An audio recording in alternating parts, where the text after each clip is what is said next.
சாய்ராம். என் உயிரின் உயிரானவர்களே, இந்த ஒரே ஒரு விஷயத்தை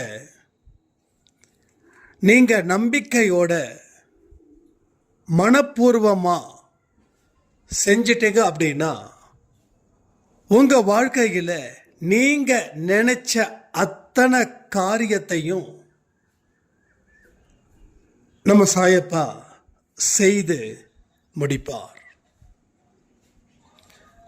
இந்த ஒரு வார்த்தை உங்களுக்கு நம்பிக்கை அளிக்குது அப்படின்னா நீங்க இந்த பதிவில் என்னென்னலாம் சொல்லப்பட போகுதோ அத்தனையும் உங்க வாழ்க்கையில நடக்க போகுதுன்னு அர்த்தம்.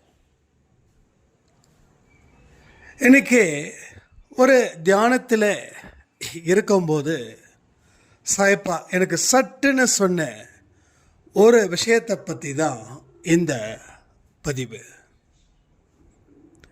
என்கிட்ட அவர் தியானத்தின் மூலமா இன்னொரு விஷயத்தையும் சொல்றாரு.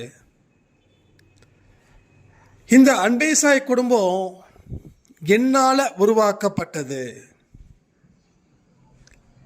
இங்க ஒருத்தவங்களும் வெறும் கையோட திரும்பி போக மாட்டாங்க. அவங்களுக்கு தேவையான அத்தனையும் நான் கொடுத்துத்தான் தீருவேன் அப்படின்னு ஒரு பாயிண்ட்டும், இன்னொரு பாயிண்ட்டும் வைக்கிறாரு. இதுதான் நீங்க மிக முக்கியமான ஒரு விஷயமா இருக்குதுங்க. அடுத்த 10 நாட்களுக்குள்ள நீங்க சாயப்பாவோட கோயிலுக்கு போகணும். அடுத்த 10 நாட்களுக்குள்ள கணக்கு வச்சுக்கோங்க. வர 29ஆம் தேதிக்குள்ள சாயப்பாவோட கோயிலுக்கு நீங்க போகணும். அங்க நான் என்ன சொல்றேனோ அதை அப்படியே செய்யணும். இது ரொம்ப கடினமான பயிற்சி, அது எல்லாம் எதுவுமே இல்லை. ஓகேங்களா? இது ரொம்ப கடினமான பயிற்சி, மறுபடியும் 48 நாள் பயிற்சியா? ஐயோ அதெல்லாம் இல்லை, வேண்டாங்க அப்படின்லாம் நீங்கள் பயப்பட வேண்டாம். ரொம்ப எளிமையானது தான். இங்கே தேவை 2 வார்த்தை. ஒன்று நம்பிக்கை, இன்னொன்று பொறுமை. இந்த 2 வார்த்தைகள் தான் உங்க வாழ்க்கையில் இனி எப்படி ஒரு மாற்றத்தை அமைக்க போகுது, இனி எப்படி நீங்க சிறப்பா வாழ போறீங்க. உங்க கணவர் திருந்தணுமா, உங்க மனைவி திருந்தணுமா, உங்க கடன் பிரச்சனை தீரணுமா, குழந்தை பாக்கியம் கிடைக்கணுமா, கணவர் குடிப்பழக்கத்தில் இருந்து மீண்டு வரணுமா, இன்னும் எத்தனையோ விதமான பிரச்சனைகளுக்கு தீர்வுகள் காணணுமா, இதை எல்லாத்தையும் இந்த ஒரே ஒரு விஷயத்தை வச்சு நீங்க தீர்க்க முடியும். அந்த நம்பிக்கை யார் யாருக்கு இருக்குதோ அத்தனை பேரும் கமெண்ட் பண்ணுங்க. நான் நம்புறேன். வர 29ஆம் தேதிக்குள்ள கோயிலுக்கு போறேன். இந்த பதிவில் என்ன சொல்லியிருக்குதோ அதை நான் செய்கிறேன் அப்படின்னு இந்த பதிவை கேட்கறதுக்கு முன்னாடியே உங்களால் கமெண்ட் பண்ண முடியுமா?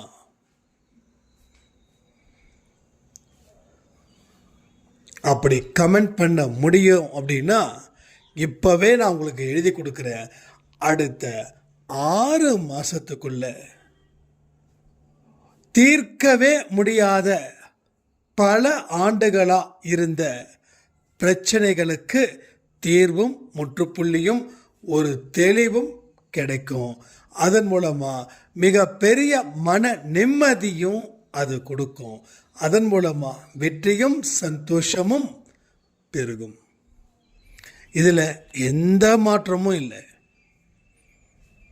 உறுதியான மனநிலை உங்களுக்கு இருக்கணும். மறுபடியும் சொல்றேன், நம்பிக்கையும் பொறுமையும் இருக்கணும். வர 29ஆம் தேதிக்குள்ள சாயப்பா கோயிலுக்கு போகணும். அதை அங்கே போகும்போது இதை எடுத்துகிட்டு போகணும். இதை சாயப்பா கோயிலில் அங்கே ஐயர் இருப்பாங்க இல்லையா, அவங்க கிட்ட இந்த பொருளை கொடுத்து சாயப்பாவோட பாதத்தில் வச்சு ஒரு மந்திரத்தை சொல்லி கொடுக்க சொல்லுங்க. இல்லைன்னா அது அவரோட பாதத்தில் எடுத்து வச்சு நான் சொல்லக்கூடிய வார்த்தைகளை மனசில் நினச்சிக்கோங்க. சரியா? நான் என்ன சொல்கிறேனோ அது ஒன்று அவரை வச்சு மந்திரம் சொல்லி அந்த ₹1 காயினை கொடுக்க சொல்லுங்க. இல்லை அப்படின்னா மந்திரத்தை விட 1000 மடங்கு பலம் வாய்ந்த ஒரு வார்த்தை நான் சொல்லுறேன். அந்த வார்த்தையை அந்த காயின் சாயப்பாவோட அந்த பொருள் சொல்லிட்டேன்னு நினைக்கிறேன் என்னன்னு, அந்த பொருள் சாயப்பாவோட பாதத்தில் வைக்கும்போது நீங்கள் கண்களை மூடி முழு மனதோட முழு நிறைவோட வெற்றி அடைவோன்ற சந்தோஷத்தோட அந்த வார்த்தைகளை நீங்கள் சொல்லணும். என்ன தெரியுமா? ₹1 காயின், ₹1 நாணயம். அந்த ₹1 நாணயம் கரெக்டாக ₹1.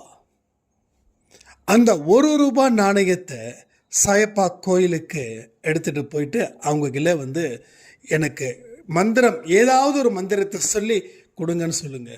இல்லை அப்படின்னா நான் இந்த வார்த்தை சொல்லுறேன், அந்த வார்த்தைகளை மனசில் நினச்சிக்கோங்க. என்னை ஆளும் தேவா, என் வெற்றியை உனக்கு சமர்ப்பிக்கிறேன். என்னை ஆளும் தேவா, என் வெற்றியை உனக்கு சமர்ப்பிக்கிறேன். என்னை ஆளும் தேவா, என் வெற்றியை உனக்கு சமர்ப்பிக்கிறேன். இது 3 தடவை பொறுமையாக நிதானமாக சொல்லணும். ஓகேங்களா? அதாவது 3 தடவை பொறுமையாக நிதானமாக சொல்லணும். 3வது தடவை சொல்லி முடித்ததுக்கு அப்புறம்தான் உங்கள் கண்கள் சாயப்பாவோட கண்களை பார்க்கணும். அதற்கு அப்புறம் அந்த ₹1 நாணயத்தை நீங்கள் பயபக்தியுடன் பெற்றுக்கொள்ள வேண்டும். பயபக்தியுடன் பெற்றுக்கொள்ள வேண்டும். இதெல்லாம் இன்னைக்கு மெடிடேஷனில் நடந்த ஒரு விஷயத்தை தான் இந்த வார்த்தை, இந்த கோயில், இந்த ₹1 எல்லாத்தையும் சொல்கிறேன். இது மட்டும் இல்லை, இன்னமும் இருக்கு. இது வரைக்கும் புரிஞ்சுதா? 29ஆம் தேதிக்குள்ளே ஏதாவது ஒரு சாயப்பா கோயிலுக்கு போகணும். ₹1 காயின் எடுத்துகிட்டு போகணும். அவரோட பாதத்தில் வைக்கணும். ஒன்று அவங்க ஏதாவது மந்திரத்தை சொல்லுங்கள்.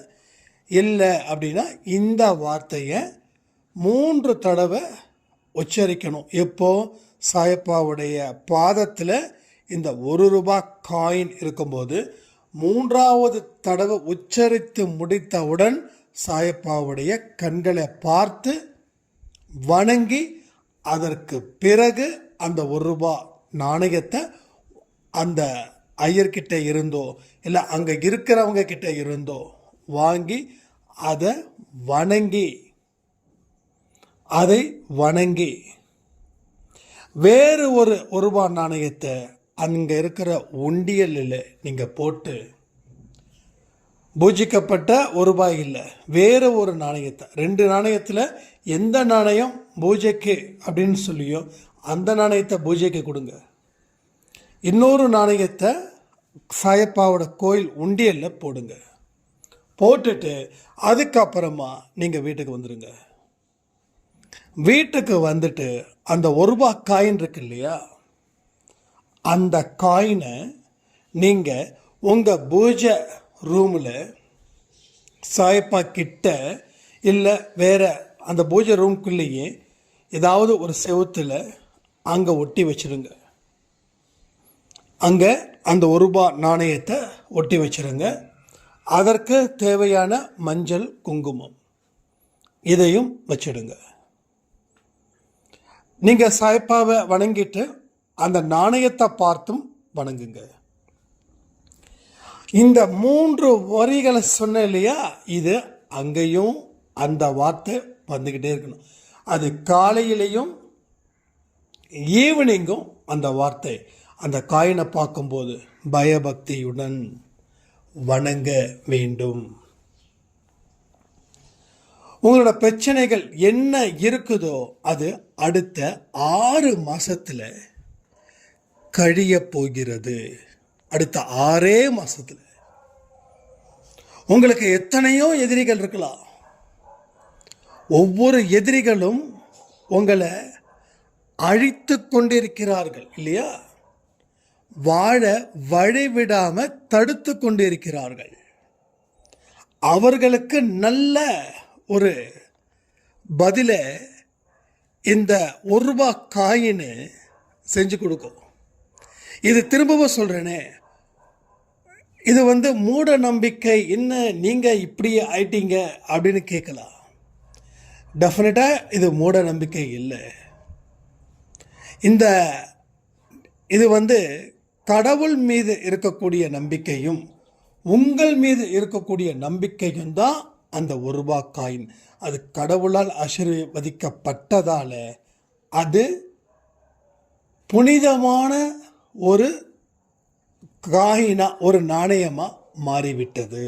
ஏன்னா சாயப்பாவோட பாதத்தில் இருந்து அவரால் அது ஆசீர்வதிக்கப்பட்டு உங்ககிட்ட சேர்ந்துருக்கு. சும்மா ஒன்றும் வரல.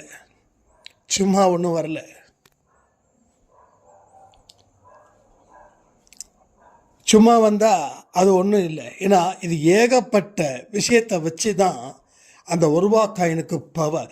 அந்த காயினை நீங்கள் பார்க்க உங்களுடைய பிரச்சனைகள் தீருது. உங்களுடைய மனபலம், தைரியம், உங்களுக்கு என்ன தேவை இருக்கோ அது எல்லாமே அதிகரித்து உங்கள் வாழ்க்கையில் வெற்றி நடை போட வைக்கிறது. இதை சாதாரணமாக நினச்சிங்கன்னா அது உங்கள் ஃபால்ட்டு.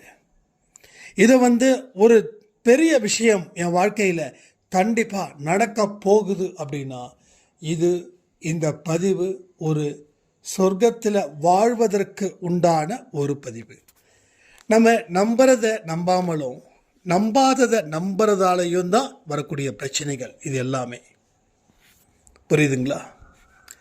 எந்த ஒரு விஷயத்தை ஆழமாக மனசில் கொண்டு போகிறோமோ அதனுடைய வெளிப்பாடு தான் வாழ்க்கையில் வெற்றியும் தோல்வியும், வேற ஒன்றுமே இல்லை.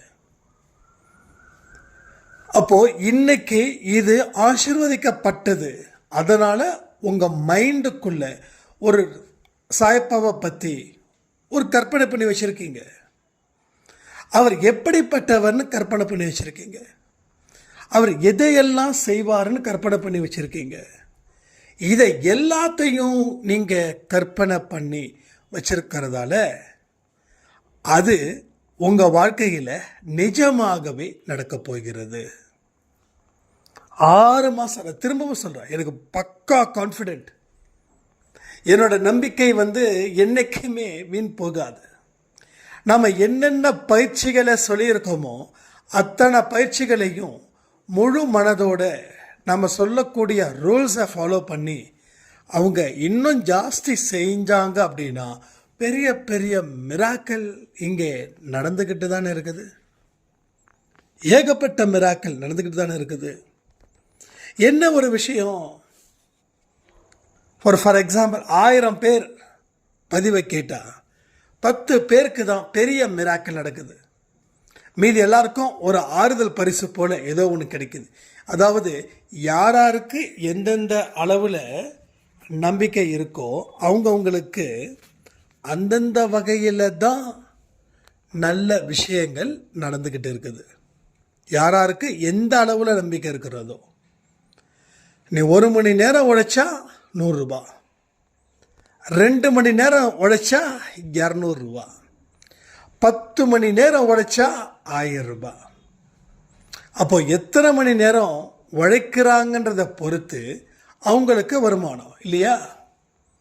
அப்போது 1 மணி நேரம் தான் நான் உழைச்சேன், ஆனால் ₹1000 எனக்கு கொடுத்தாங்க. 10 மணி நேரம் ஒருத்தர் உழைச்சாரு, அவருக்கு 100 ரூபா கொடுத்தாங்கன்னா அங்கே என்ன ஆகும்? ஒரு பெரிய கலவரமே வெடிக்கும். ஏன்னா அப்படி கொடுக்கக்கூடாது. கொடுத்தா அது கொடுக்குறவங்களுக்கு பிரச்சனைகள் ஏற்படும். மறுபடியும் யாரும் அந்த கம்பெனிக்கு வந்து வேலை பார்க்க மாட்டாங்க. ஏன்னா முதலாளி சரியில்லை. முதலாளி வாங்க வேண்டியதை வாங்கிட்டு கொடுக்கறத இப்படி கொடுக்குறாருன்னு சொல்லி முதலாளியோட பெயர் அங்கே கெட்டு போயிடும். சரியா? அது போல தான் இங்கேயும் நீங்கள் எந்த அளவில் அவரை நம்புறீங்களோ அந்த அளவில் தானே அவர் கொடுக்க முடியும். அப்போது அவருக்கு இவ்வளோ கொடுத்தாங்க செய்யலாம், ஆனால் எனக்கு இவ்வளவு தானே கொடுத்தாங்க. இது வெளிப்படையாகவே உங்கள் பேச்சுக்கள் வருது. நான் கேட்குறேன், இல்லைன்னா இல்லை. அப்போது ஒரே ஒரு விஷயந்தான், அவர்கள் கடினமாக போராடினார்கள், கடினமாக உழைத்தார்கள். சரி, கடினமாக போராடி கடினமாக உழைச்சா மட்டும் போதுமா? நம்பிக்கை வைத்து உழைத்தார்கள், விருப்பத்துடன் உழைத்தார்கள். அப்போது இங்கே 10 பாயிண்ட் இருக்குதுன்னா, நீ இந்த மனநிலையில் உழைச்சியா, இந்த மனநிலையில் செஞ்சியா அப்படின்னு 10 கேள்வி. அந்த 10 கேள்வியில் ஒரு 8 கேள்விக்கு சரியான பதில் இருந்தால் ஜெயிச்சிடலாம். ஆனால் 3 கேள்வி தான் சரியாக இருக்குது. மீதி 7 கேள்வி நான் முயற்சி பண்ணேன், ஆனால் முழு மனதோடு உழைக்கல. நான் டெடிக்கேஷனாக அந்த நேரத்தை பயன்படுத்திக்கல. ஸோ இந்த மாதிரியான சில கான்ட்ராவர்சி ஆன்சர்ஸ். அப்போது மனசுக்கு நிறைவான பதிலுக்கு தான் மார்க், மனசுக்கு நிறைவில்லாத பதிலுக்கு மார்க்கு 0. அப்போ 10க்கு 3 நீ ஃபெயிலு, 10க்கு 5 ஏதோ, 10க்கு 8 நீ சூப்பர், 10க்கு 10 சான்ஸே கிடையாது. ஆனால் எல்லாமே 10க்கு 10 வாங்க முடியாது. ஏன்னா ஒரு நாள் பயிற்சினா கூட பிரச்சனை இல்லை, 48 நாள் பயிற்சி. நான் இதை சொல்லலை, இதுக்கு முன்னாடி நான் அந்த பயிற்சிகளை சொல்கிறேன். அப்போது அதில் எனக்கு இப்பயே சற்று ஞாபகம் வருது. கல்யாணமே வேண்டானவங்களுக்கு கல்யாணம் நடக்குது. ஒரு அம்மாவுக்கு குழந்தை கன்ஃபார்ம் ஆகுது. ஒருத்தருக்கு கவர்மெண்ட் ஜாபு கிட்டத்தட்ட 7-8 வருஷம் ரொம்ப ஃபைட் பண்ணுறாங்க. அவங்க எதிர்பார்த்த ஜாபை விட கொஞ்சம் பெட்டரான ஒரு கவர்மெண்ட் ஜாப் கிடைக்குது. அடுத்தது என்ன, ரொம்ப வருஷமாக பெற்றவர்களை விட்டு பிரிந்து சென்றவர்கள் மீண்டும் வந்து மன்னிப்பு காலில் விழுந்து மன்னித்து மறுபடியும் வாழ்கிறாங்க. ஸோ இது எல்லாமே பெரிய மிராக்கல். இது நான் சொல்கிறத வச்சு உங்களுக்கு சின்னதாக நீங்கள் நினைக்கலாம். ஆனால் அந்த இடத்துல இருந்து நீங்கள் யோசித்து பார்த்தீங்க அப்படின்னா அது எவ்வளவு பெரிய மிராக்கல் அப்படின்றது அப்போ தெரியும், அப்போ புரியும். ரைட்டா? எந்த ஒரு விஷயமும் அவங்க இடத்துல இருந்து நீங்கள் யோசிக்கும் போது 2 விஷயம் நடக்கும். ஒன்று, உங்களுக்கு ஒரு அனுபவம் கிடைக்கும், அதாவது அனுபவிக்காமலே ஒரு அனுபவம் உங்களுக்கு கிடைக்கும். Point number 1. அப்போ எல்லா விஷயத்தையும் நீங்கள் அவங்கவுங்க இடத்துல இருந்து யோசிக்கும்போது அப்போ அவங்க என்ன செஞ்சாங்க அப்படின்றத நீங்கள் செய்வீங்க. இதை நான் என் லைஃப்பில் நான் இன்னைக்கு வரைக்கும் இதை தான் ஒரு பெரிய எக்ஸ்பீரியன்ஸாக எடுத்திருக்கேன். நான் it's a biggest experience, it's a biggest topics கூட சொல்லலாம்.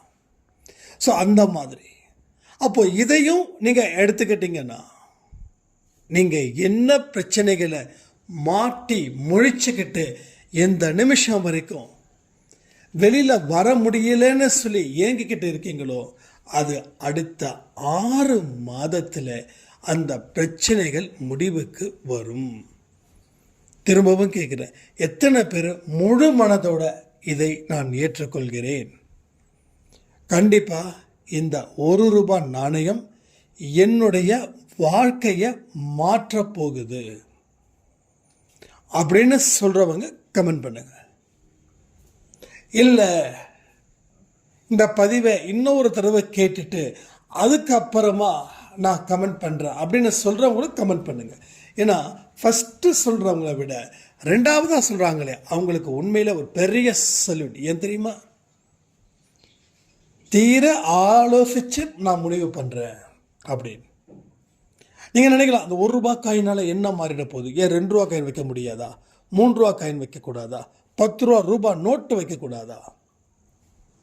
இது எல்லாமே ஒரு விவாதத்தின் பேரில் நீங்கள் கேள்விகள் எழுப்பக்கூடியவர்களாக இருந்தால் உங்கள் வாழ்க்கையும் விவாத பொருளாகவே மாறிவிடும்.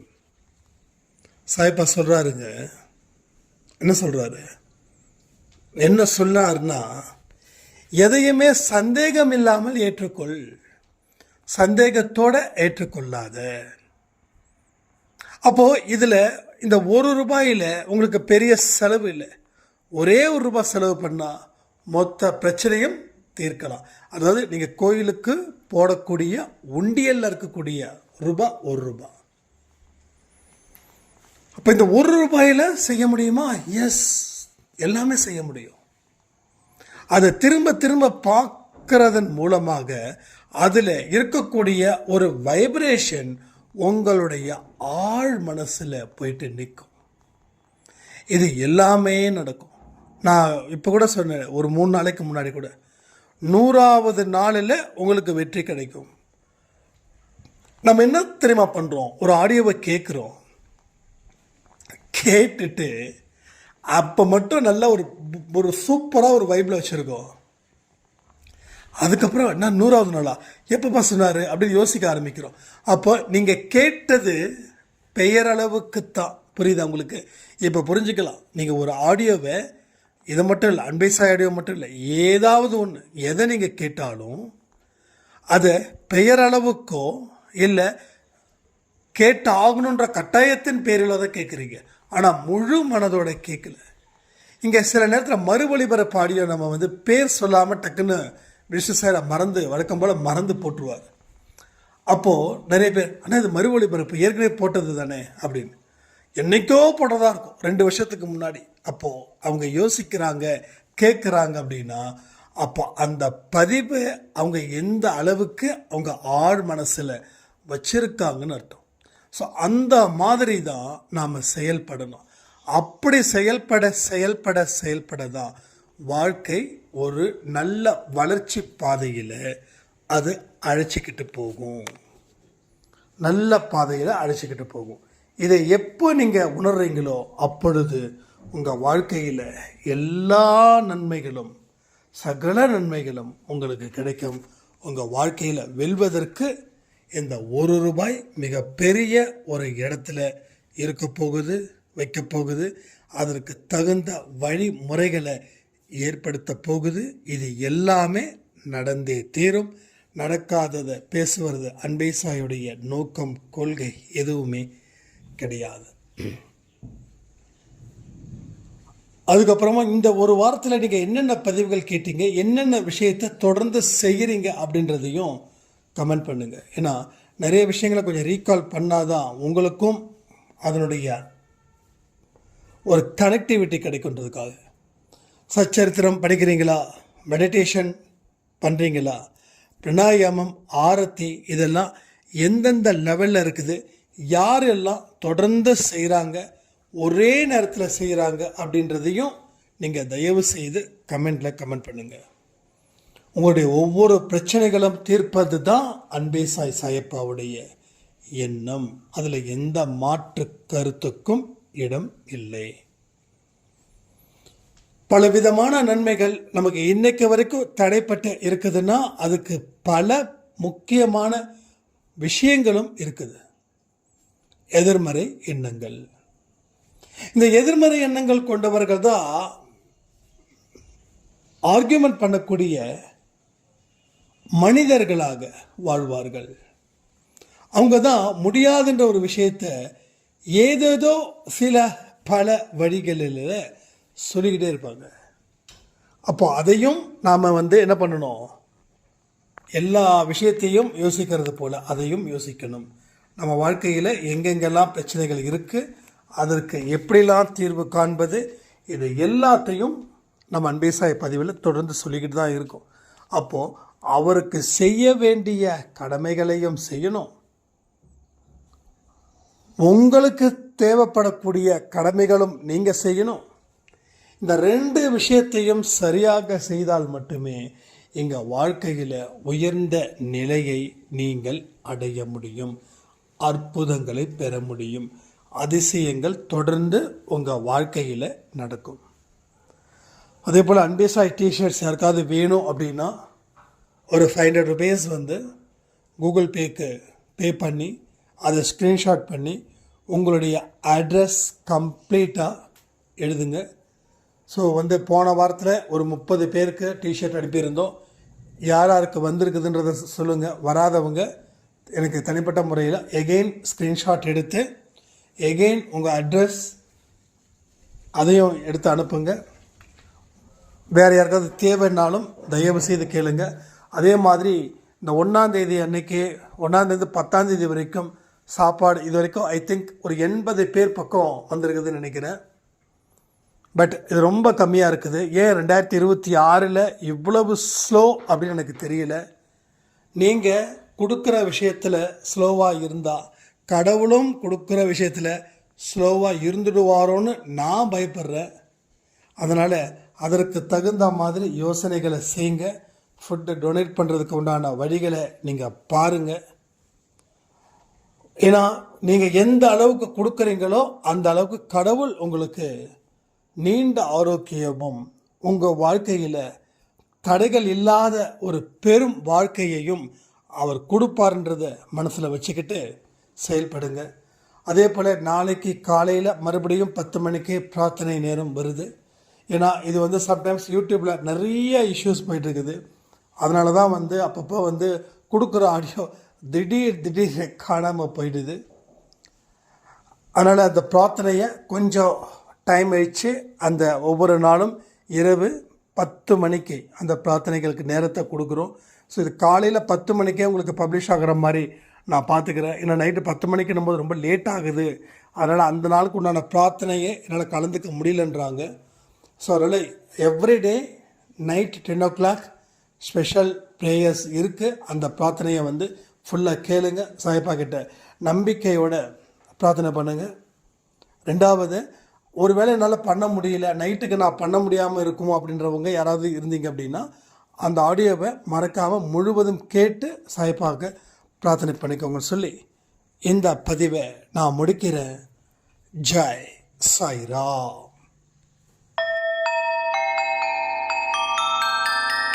ஓம் சாயிராம்.